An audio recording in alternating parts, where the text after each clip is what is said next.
Good morning, good morning, good morning. Good morning and welcome to the TechCentral TCS Plus show. It is super to have Anna Collard back in the studio today. I'm James Erasmus, and Anna Collard is the Senior Vice President and Evangelist of Content for KnowBe4 Africa. Anna, thank you. KnowBe4 Africa have just published a fascinating report called Cybersecurity and Awareness 2023. And that's what we're here to talk about. And our listeners are fascinated to understand and know more about cybersecurity, but quite specifically here on the African continent. Tell us more about that report, please, Anna. Yeah, hi, James, and thanks so much to everyone listening in. It's good to be back. So what we do once a year in December, we go out and survey about 800 people across 7 different African countries. And those are consumers or people that they are employed. So that's one of the prerequisites. So they have to be employed. Most of them use smartphones. So maybe they're not necessarily a clear representation of your typical African person, but they sort of employed people that use technology. And even though it's just, it's about 100 users per country. So again, it's just like sort of a very small sample, but it does give us an indication. And we've done this 4 times. So in the last 4 years, it gives us an indication of sort of maybe just a trend or a small insight into, what the lay of the land is amongst the people themselves and how they perceive cybersecurity and what kind of threats do they come across, etc. And it's quite interesting to look at that over the years and sort of, provide some reports from an African point of view or African perspective. And then for someone who's read the report, I was fascinated to see some of the stats that jumped out. But quite importantly, as a South African and an African, I was glad to see that there's an eclectic mix of different countries that wouldn't necessarily assume one country should or shouldn't be included or discluded. But, and I mentioned South Africa, Botswana, Egypt, Ghana, Kenya, Morocco, Mauritius, and Nigeria were some of the other countries that were surveyed. And it was fascinating and we'll get into some of the stats, but it was fascinating to see that there is such a large portion of those business and internet users who don't really see or perceive a very high risk of cybersecurity to themselves and their businesses. Yeah, I think what the report has shown is that the respondents do say, I think it's about 70% do say they are concerned about the cybersecurity risk, but they don't quite understand it. Okay. So, like, to qualify that, like, for example, we have one of the questions are, how confident are you to pick up a security incident? Now, I've worked in cyber for 20 years, and can tell you, no, I'm not confident at all, because if there's some, sophisticated sort of threat, you will not pick that up. But, to the average Joe, so a lot of the respondents said, no, they're quite confident. I think nearly half of them said they are very confident that they would pick up a security incident. But in the same token, I think 60% of them didn't know what ransomware was, for example, which is something that's, it's a threat that's been reported on in sort of the mass media quite a lot. So what we've deduced from that is this problem of sort of unconscious incompetence. Is that on the one hand side, people think that they understand it, they are somewhat concerned about it, but they think that they would, identify it, and they're quite sort of confident about their own abilities. But in the same token, they actually admit that they don't understand it.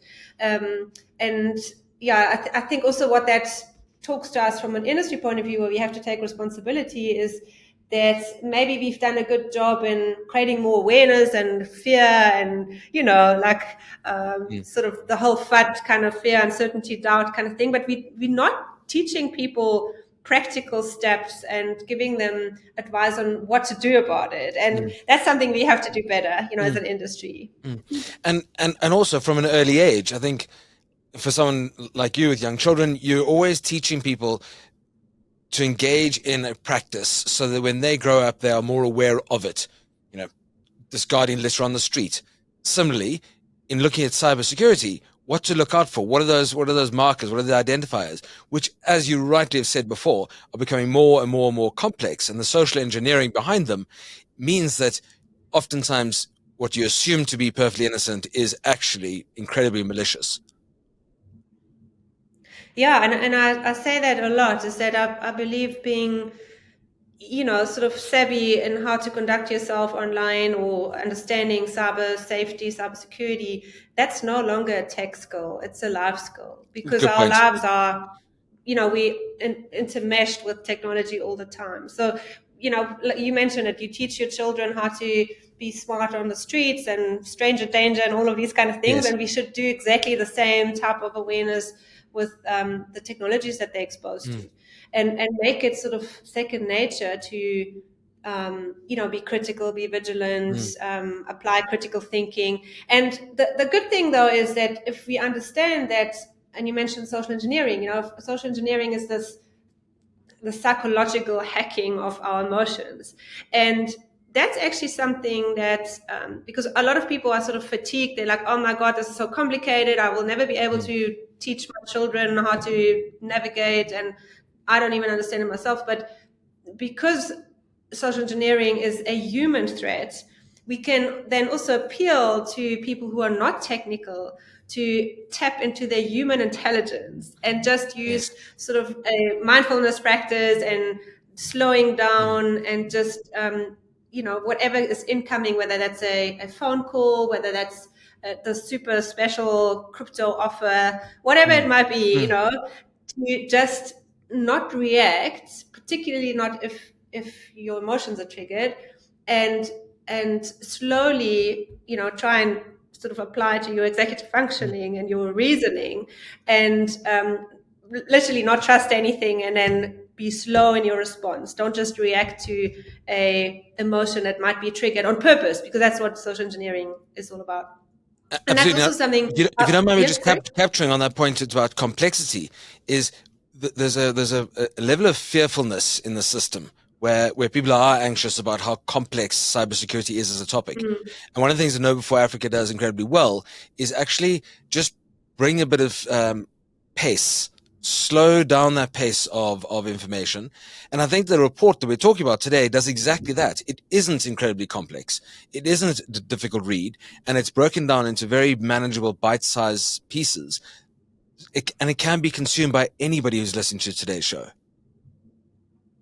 Yeah, thanks, James. And it's also, it's like I think we'll put the link in the show notes. It's an ungated report. You don't have to type any details. You can just download it. And what we try to do is not just give you the perspective that end user view, which is the survey we run every December, but we've also included results from other surveys and polls that we run throughout the year. So another one that I found quite interesting is, for example, how much do people dabble in the crypto space, and how many of us have been scammed. And I thought that was really fascinating, that, and unfortunately, these crypto scammers are targeting countries in Africa in particular, and with this whole notion of, let's bank the unbanked, and like a lot of sort of sounding very good kind of I don't know, like objectives or goals, but quite a large percentage of the people that responded, I think it was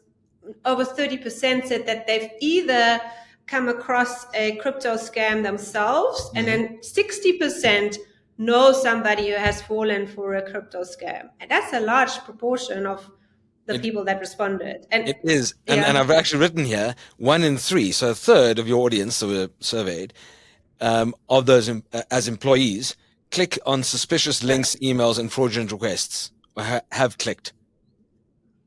Yes, and I mean, that's a stat that goes way beyond that 800 users. So that's a stat that we see from the platform that we roll out, where we have over 6 billion users, and I don't know how many there are in Africa, but it's in the hundreds of thousands. So yeah, the 1 in 3 is still quite a concerning stat. It's not just the African stat, by the way. This is like a global average, that if you haven't been trained yet, if you haven't conducted any sort of awareness training yet in your user environment, then 1 out of 3 of your employees is very much likely to click on a phishing It's frightening. attack or phishing email. Yeah, no, it It's is, and frightening. that's why it explains why the bad guys or the criminals, adversaries are using that, right? Because it's so easy. I mean, it's much easier to trick a human than try to break through sophisticated security technology. And one of the things the report talked about was how,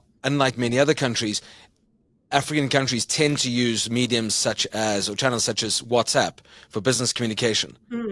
And clicking on a phishing scam or a link or something you shouldn't click on in WhatsApp is as bad as assuming it's protected by your email servers.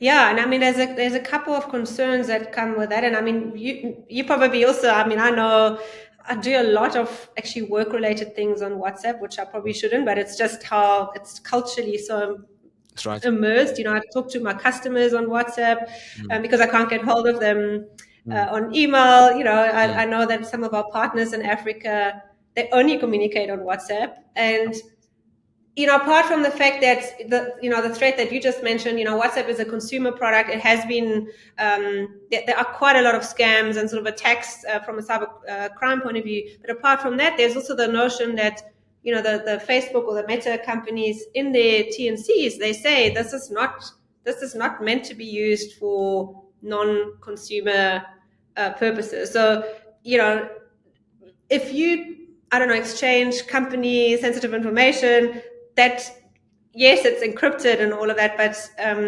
technically the Facebook Meta group has maybe a right to access that. The other thing is that because we use it so much for personal purposes as well, is that you never allow that employee to really switch off because you know, like on the weekend, I use it for my family groups, but now I still see the work thing in there. So it's very difficult to have that boundary, and it can lead to mental health issues. So I think just in general, it's interesting to see how much WhatsApp is ingrained in our daily lives on the continent, and that maybe that's something, if you do run a company, and you haven't done so yet, I know the big corporates obviously have policies for that already, but to consider using an alternative that you can also switch off on the weekend, or you can keep your company data and your people's personal data separate. Yeah. There are two critical topics you're talking about there, and the one is keeping company data separate from private, and the other is the busyness that we're experiencing. That having all your content in WhatsApp creates such risk for context switching that you jump between please pick up some milk versus click on this link. Yes. And I think we all need to be very, very cautious of that. And by engaging in training, by reading reports, by informing ourselves, we're at least being somewhat proactive, as opposed to reactive when we're crying and have ransomware against our company data and information. And we need to remain consistently vigilant day and night. So I was fascinated to read a lot of what the report was talking about, and how the continuity of the last 4 or 5 years we've been doing this report definitely talks about the fact that we haven't necessarily learned from the last 3 or 4 years and improved drastically. And the attacks are not diminishing. They're not going away. If anything, they're probably ramping up and getting smarter. Yeah, exactly. Particularly with criminals having access to emerging technologies such as the large language models or the AI. Like ChatGPT. Have a what's called Warm GPT, which is like the same functionality without limitations, without any sort of controls, is now available to criminals to use and automate a lot of their social engineering attacks. So whereas in the past I would have to manually research you, let's say, James, to write a phishing email that makes it more successful or more likable for you to click on, now I can use, with the click of a button, I can use this chatbot that does it for me, and this is being licensed to criminals to use. So you don't need to have skills. You just need to know how to get access to this and then use it for your own nefarious purposes. And that they're doing makes it at scale. At scale, exactly, and much more effective, because now the chatbot can do the research for them, and it can create something that's customized for the target without the manual intervention, right? And then The other thing that's scary as well, and this is part of one of the polls or the surveys that we ran as well last year, was, how many of the users or the people actually understand what deepfake technology is? How many of our people do question when they get, when they see a photograph or a video, is this real?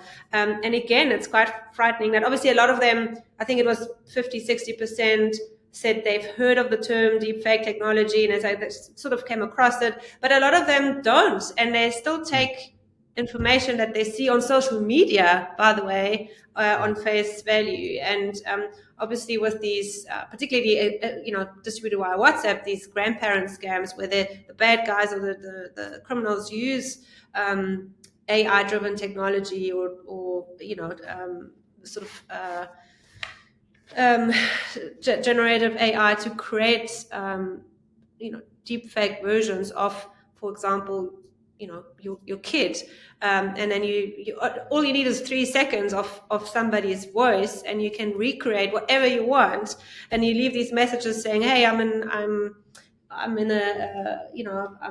trouble, I need some money, please, being sent to their grandparents or their parents. And if it sounds like your kid or your grandchild, people will react, because again, it triggers the emotions, right? So we have to have way more practical techniques and awareness that teaches people how to not fall for that. And a lot of it is actually not technical. It's more about, hang on a second, maybe I need a code word with my family that if and when something happens, you don't know that code word, then it might be a scam. Or who do I call to verify? Or just in general, if anyone, even your loved ones, ask you for money, you have to see them face to face. Don't even trust videos.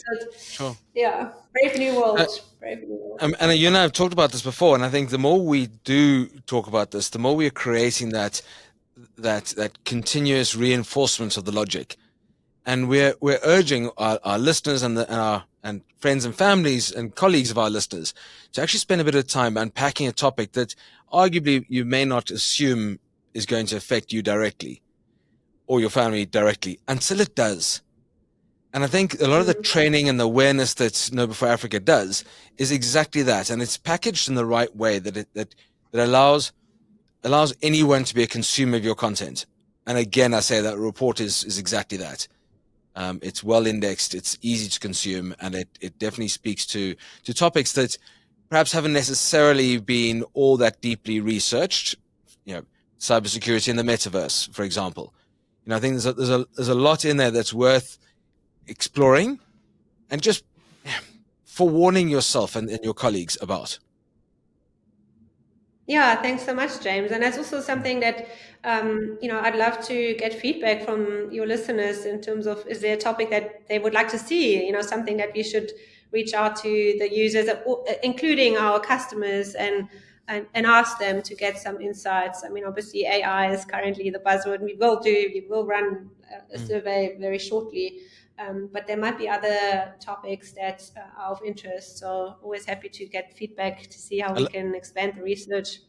I love that. Thanks, and I think we're challenging the listener at TCS Plus to give the report some thought, see what it may be missing, see what you'd like to explore further, and really dive into the topic and get back to Anna with some ideas, questions, concerns of your own, because KnowBe4 Africa are just in such a great position to be, as they call themselves, the world leading security awareness training and simulated phishing platform. And that's why they've produced this report, and that's why the experts like Anna are there to hear us and listen to us and just give us that sound advice from a really practical level. So Anna, thank you very, very much for joining us here at TechCentral today. Thoroughly enjoyed this conversation, as always, and we thoroughly look forward to many, many more. Thanks so much, James, and thanks to everyone listening in.